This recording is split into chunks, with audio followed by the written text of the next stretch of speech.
Assalamualaikum warahmatullahi wabarakatuh everyone. Ito yung kaldero dinadala dito ng tagaluto namin. Yung panganay na anak ni mama.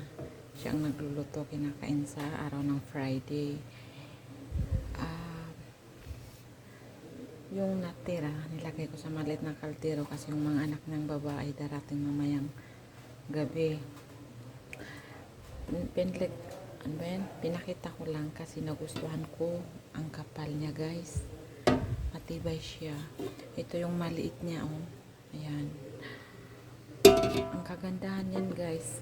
Hindi ko siya in-endorse, pinapakita ko lang na gusto ko siya. Yan, pati yung ano niya, takip niya pwedeng kainan, oh, diba?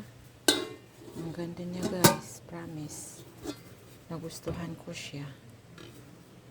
Gulay ito ang nilagay nila dito, gulay. Ang ganda niya guys, promise. Maganda siyang bilhin kaso hindi ako bibili dito. Sinabi ko sa sarili ko, pumunta ako dito, kung anong dala ko, yun na yung iuuwi ko. Ang mamahal ng lahat ng bibilhin dito. Yung sinasabi kong lotion, nagbili ako dito.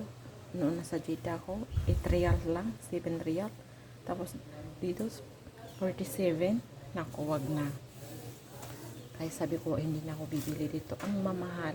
Yung abaya na binili ko sa Jeddah, tag 40. Nako, dito 80, 120. Kaya hanggang dyan na lang po. Maraming salamat sa panonood.